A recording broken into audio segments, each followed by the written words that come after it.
And today, let us discuss personal pronouns. This is under pronouns. Normally, the first pronoun that I love to treat, the personal pronouns. Okay, if you talk about the personal pronoun, what does this mean? At the mention of the personal pronoun, our minds should go to any of the three grammatical persons that exist in a conversation. I said any of the three grammatical persons. I would always tell my students that in every conversation that there are three persons in existence.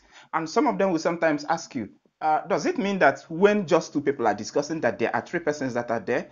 But remember I said three grammatical persons. Yes, in every interaction, in every communication, let me say, in every conversation, there are three grammatical persons that exist. That is to say that the conversation always goes this way.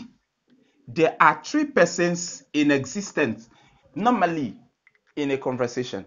And this is how I illustrate it. Now, we have the first person, we have the second person, and then we have the third person. This is how it is. And the question is, what or who is this third person? Take note that when you talk about three grammatical persons, we do not mean to say that they must all be humans. Okay, now, in every interaction, we have the first person, we have the second person, and then we have the third person. Of course, whenever there is a conversation, we have the first person as whoever is the speaker at that particular time. I do not mean that you consider the speaker. I mean, the moment that you begin to speak, you consider yourself the first person. In every interaction that you are involved in, you consider yourself the first person. Now, the first person is the speaker. The second person is the listener. And the third person is the topic that is being discussed. Because, of course, when there are two persons that are discussing, there must be a topic that is being discussed. Now, the speaker is the first, the listener is the second, and the topic is the third. Listen, the second person must not always be a human being. The third person must not always be a human being. In literature, when you have something known as apostrophe, an instance of a person talking to an inanimate object, that inanimate object is the second person in that situation. Now, if you are discussing about an animal, that animal is the third person. If you are discussing about an inanimate object, that inanimate object is the third person. If you are discussing about a human being, that human being you're discussing is the third person. Now, in every interaction, we have the first person, the second person, and the third person. That is to say, we have the speaker, the listener, and the topic. Okay, to go further with this, when you talk about this first person, the first person has four pronouns under it. We have I, me, we, and us. These are the words, these are the pronouns that you have under this first person personal pronoun. And sometimes somebody will ask, what is the difference? Or when do I use I? When do I use me? When do I use we? When do I use us? Take note, these two, I and we, are first person pronouns in the subjective case, while me and us are first person pronouns in the objective case. When you talk about this, I mean that I and we are used when they play the role of the subjects in sentences, while me and us are used when they play the role of an object or of objects in sentences. Okay, now this I and me are singular, while we and us are plural. Now, this is how it is. This is how I explain this to my students for better understanding. Okay, what an example of when you see I or we playing the role of the subject for you to understand this better. We have something like, let us say, example 1, we have I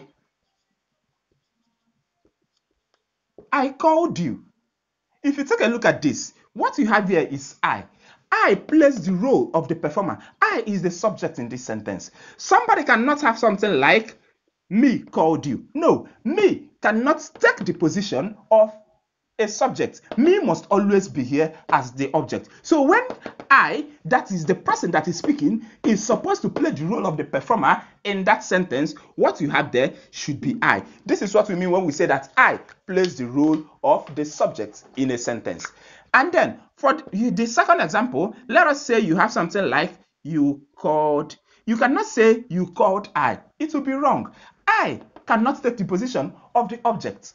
Once the person that is speaking is supposed to play the role of a receiver of an object in that sentence, that I cannot go. This is where me comes in. So what we are supposed to have here should be you called me and not you called I. You see, I plays the role of the subject and me plays the role of the object. Okay, now in the same way, you cannot have anything like us ate rice. This would be wrong. Us cannot take this position. Us has to be at the back. Therefore,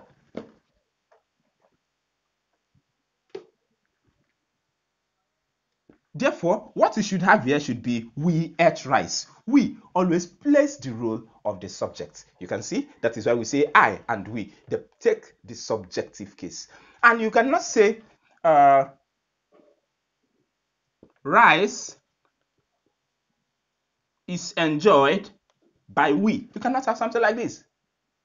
Now, therefore,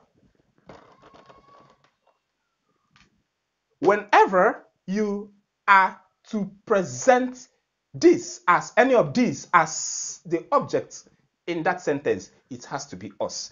Rice is enjoyed by us.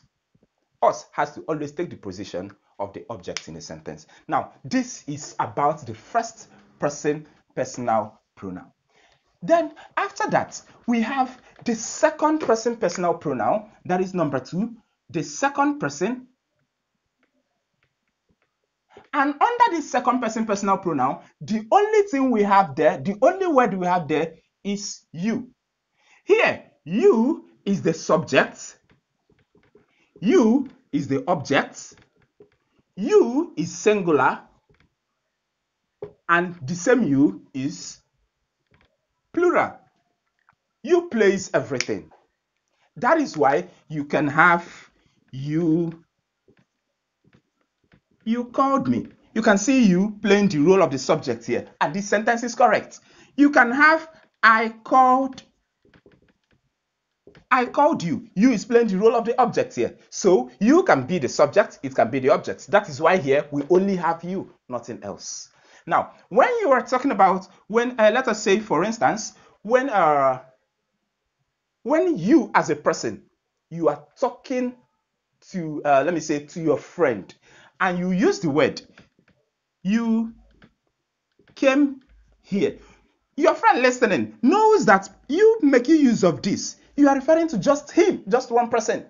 You came here, you are talking to one person. Therefore, you in this situation is singular. And then imagine a time when a pastor or let's say when a teacher is talking to a class, of about 30 students, and the teacher says, you are wonderful students. This you, what does it represent? This you here represents the 30 students that are in that class. Therefore, you can as well be plural. You see the reason I said in the second person personal pronoun, you only have this because you can play any of these roles that you see here. That is about the second person personal pronoun. Then after that, we have the third person personal pronoun.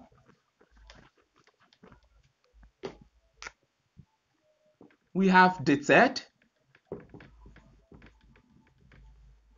the third person personal pronoun, this is where you see words like he, she, it, they,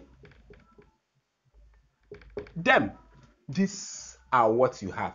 We have it this way. He, him, she, her, they, and them. The way they are, this he you have here is used as a subject. She is used as a subject. They is used as a subject. Him is used as an object, her as an object, and them as an object. You can apply this in the same way that I presented some examples when I was treating this. Try to present a sentence where you have this as a subject. You will find out that this one cannot take the position of this one. Now, that is the difference between this. He is a subject. Him is the object form of he. She is a subject. Her is the object form of this, and so on. These are what you have under the third person personal pronouns. And with that, I believe that everything about this personal pronoun is understood by you. Thank you.